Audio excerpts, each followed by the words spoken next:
Tonight, I want to tell you a story that feels a little like dust settling on an old velvet curtain. Soft, quiet, almost weightless, but hiding lives that once stood very close to the throne. Closer than you or I will ever stand. Close enough to feel the warmth of a crown, and close enough to be burned by it. These were the women who were meant to rule, promised to rule, or briefly touch the edge of power before history quietly erased them. Not in a dramatic way, not with rebellion, sword fights, or poisoned chalices, nothing that exciting. History simply stopped saying their names, like a room that forgets someone ever stood inside it. If you want, you can dim the lights a little. Let the quiet settle around you, because tonight's story isn't loud. It's soft, and it moves like someone flipping through a forgotten diary that never got finished.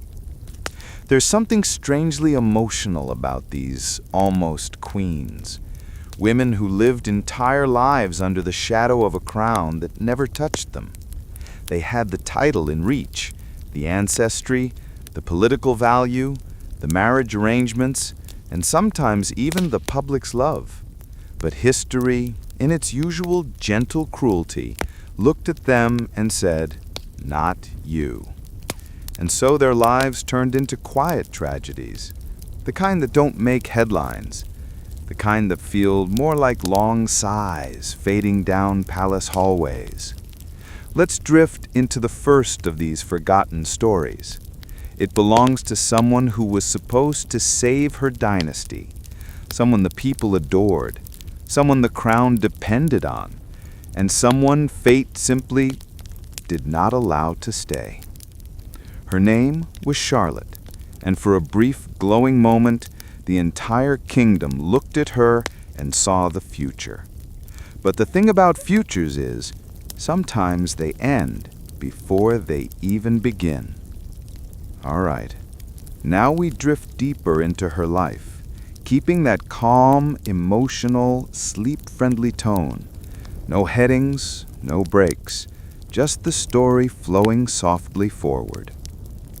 Charlotte's life began with a kind of quiet promise, the sort that makes people speak in softer voices when they mention a newborn.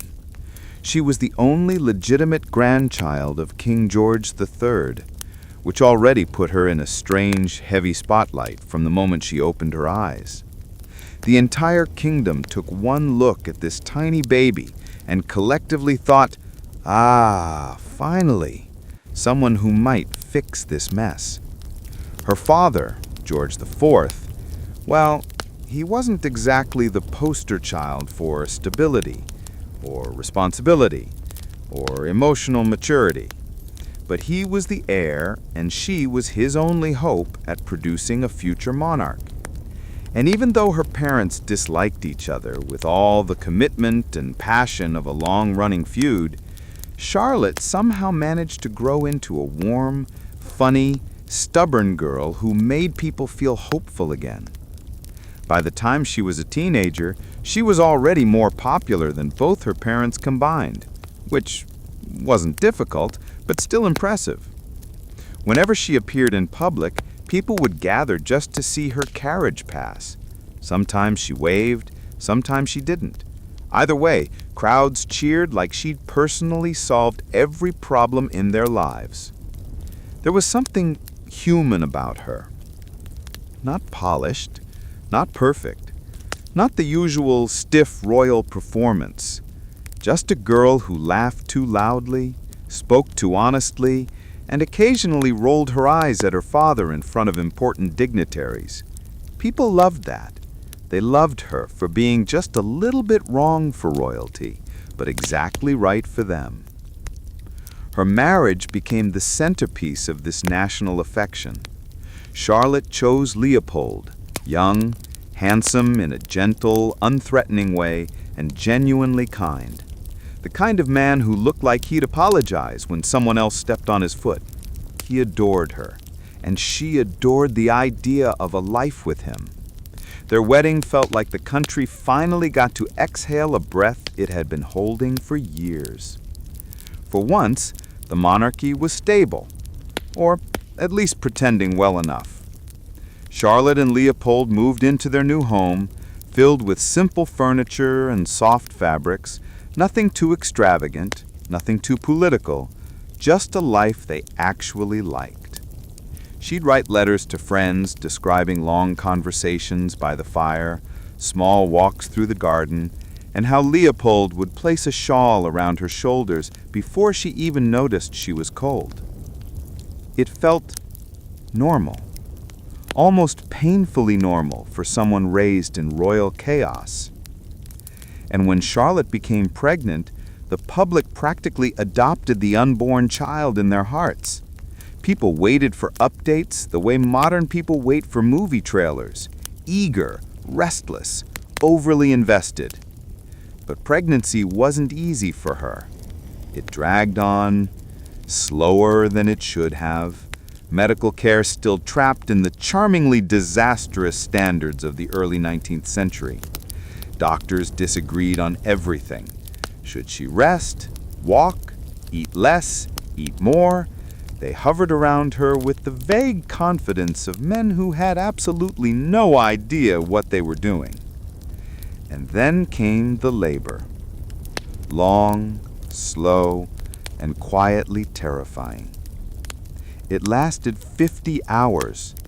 Not heroic, not dramatic, just a long, painful waiting that seemed to stretch forever. When the baby was finally delivered, he did not cry. He had never breathed. Charlotte held him for a moment, just long enough to understand, just long enough for hope to collapse inside her. Hours later, weak and exhausted, she slipped away too. Not suddenly, not loudly, just gone. Leopold sat beside her, refusing to leave, even when the room grew cold.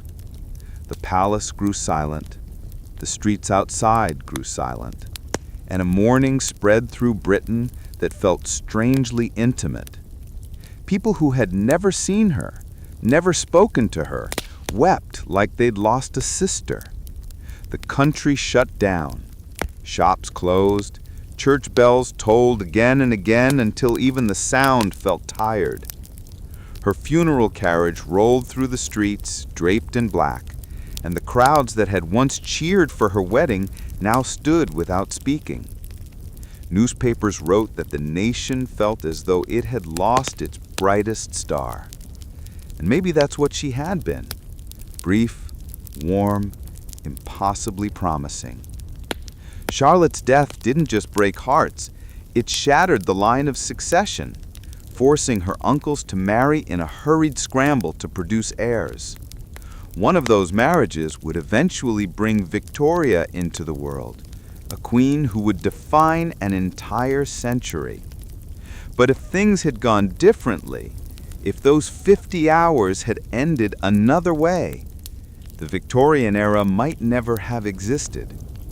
History would have bent in a different direction, softer, perhaps gentler.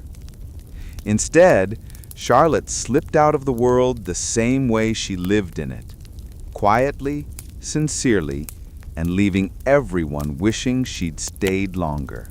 All right, settle in a little deeper.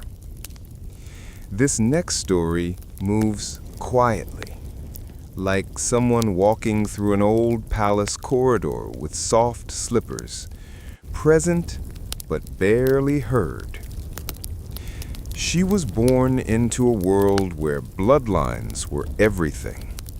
Every drop of ancestry weighed, measured, whispered about.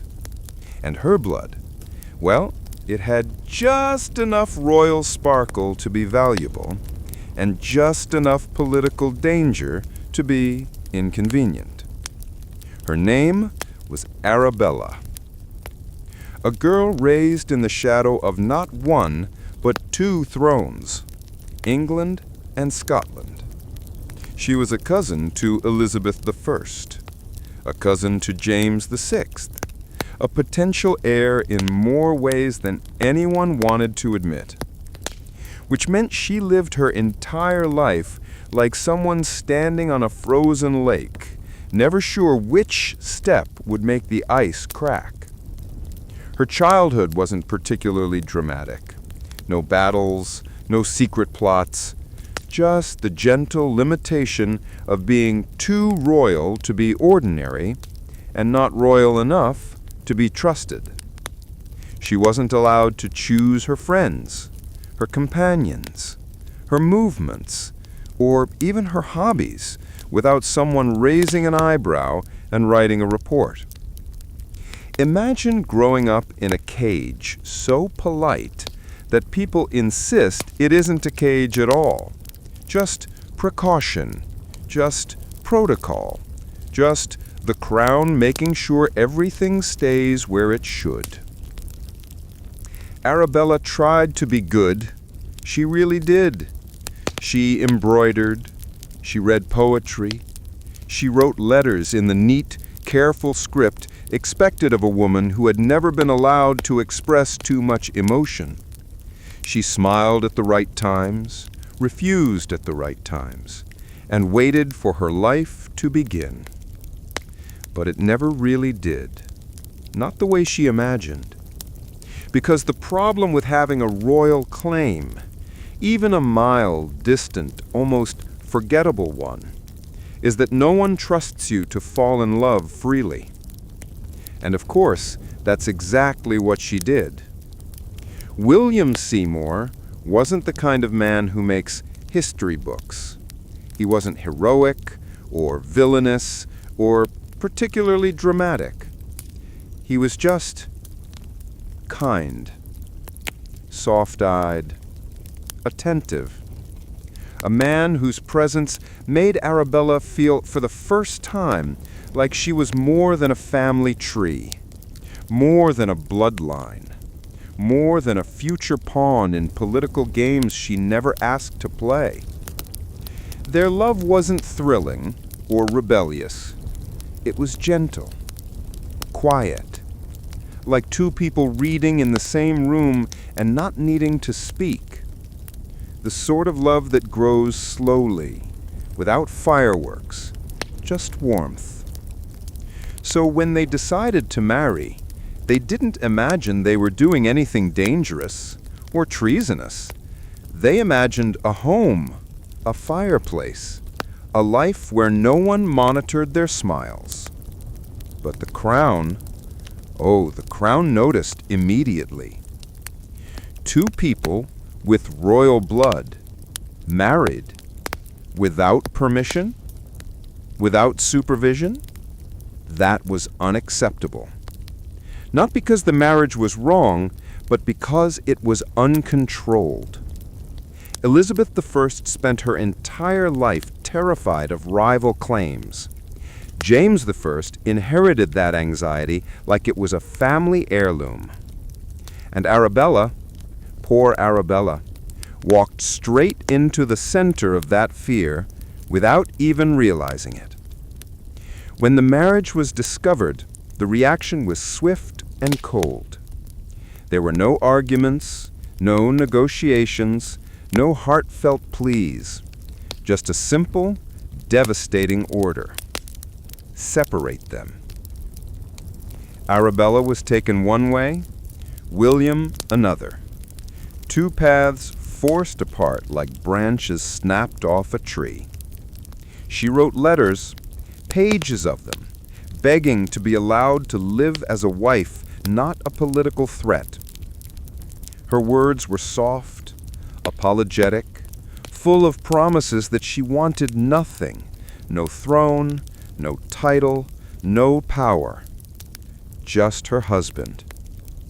But fear is louder than love, and fear is the language monarchies speak fluently.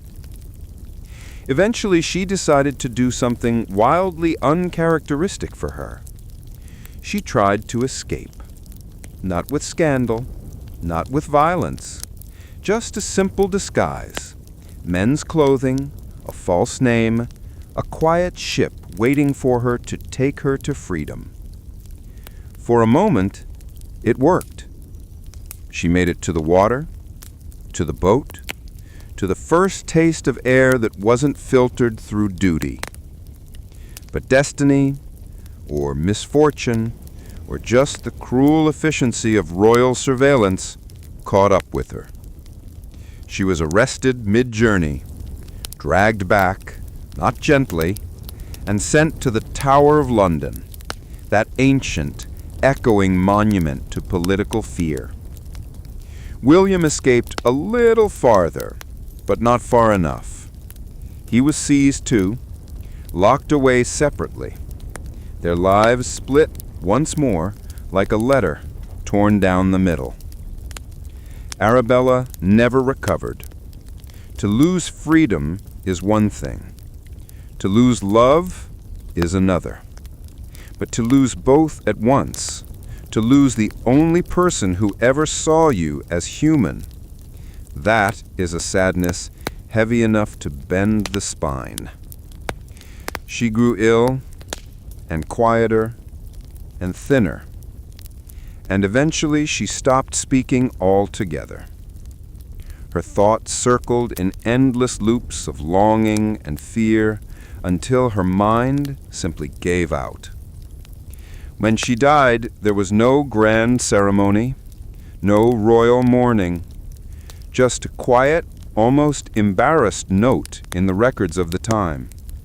A princess who never ruled, a woman who never lived freely, a life pressed between the pages of history like a crushed flower, delicate, faded, forgotten. All right, let's drift into the quietest part of the night. The story that feels less like history and more like a long, low sigh, stretching across decades. She was born into privilege, yes, but privilege has a habit of hiding traps inside velvet cushions. And for Sophia Dorothea, those traps closed slowly, softly, almost politely. She grew up in Celle, surrounded by all the usual comforts, embroidered gowns, polished floors, music drifting through rooms that always smelled faintly of roses and furniture polish. But comfort isn't the same as safety, and being born into the wrong branch of the right family can be its own kind of curse. To the world, she was charming, bright, quick-witted, and just rebellious enough to be interesting. People liked her, they admired her, and they assumed she'd marry well. Perhaps not for love, but for alliance, as royal families often do. When the arrangement came, it was to George Louis, a man who would eventually become George I of Britain. But at the time, he was simply George, stony-faced, rigid, possibly allergic to smiling. A man who gave the distinct impression that his heartbeat was a well-disciplined soldier standing at attention. And yet she married him, because that's what was decided. No one asked her how she felt about it. Royal marriages rarely care about feelings. Life with George was exactly as warm as you'd imagine. They lived together the way two strangers do when forced to share a carriage for too many miles. They were polite, then indifferent, then quietly resentful. George spent more time away than nearer. He disliked her friends, her manner, her laughter. He grew suspicious, as only insecure men with power can. But Sophia, she stayed soft. She stayed hopeful. She stayed lonely. And loneliness, the deep, aching kind, has a way of turning the smallest kindness into a spark of something more. That spark was named Königsmark. He was handsome in that poetic, slightly tragic way, the type of man artists sketch when they want to practice cheekbones. A Swedish count, elegant and attentive, with eyes that looked at Sophia like she wasn't just a noblewoman, but a person, a real person. Their affection grew slowly. Letters, glances, quiet moments that felt warm in a world that had gone cold. But royal courts are made of whispers, and whispers are made to travel. Soon everyone knew, or thought they knew. And in royal politics, what people believe matters far more than what is true. George was furious. Of course he was. Not because he loved her, he didn't, but because pride is louder than love and much louder than reason. Sophia and Königsmark tried to flee. A quiet plan, a midnight arrangement, a last attempt at being human in a world that treated them as chess pieces. He disappeared first. No trial, no announcement, just gone. As if a candle had been blown out in a locked room. History politely avoids the details, but no one ever saw him again, not even a body. Sophia Dorothea didn't disappear. Her punishment was meant to be witnessed. She was sent to Alden, a lonely castle, surrounded by moors, fog, and the kind of silence that echoes inside the ribs. She was not allowed visitors, not allowed freedom, not allowed hope. No trial, no defense, just a lifetime sentence for wanting something for herself. She wrote letters begging to see her children. They were ignored. She carved a name into the walls. No one looked. She paced the same small rooms every day until her footsteps became part of the floor. Years passed. 10, then 20, then 30. Imagine growing older in a place where time itself feels like stone. Imagine waking each morning and realizing the world has moved on without you again. By the time she died, she had spent 32 years in confinement. Long enough for her name to fade, her face to be forgotten, her story to dissolve into mere footnotes. When the news reached her former husband, now King of Britain, he refused to wear mourning black. He refused to acknowledge her at all. And yet in that quiet castle, far from court and crown, a woman had lived and suffered and waited for a freedom that never came.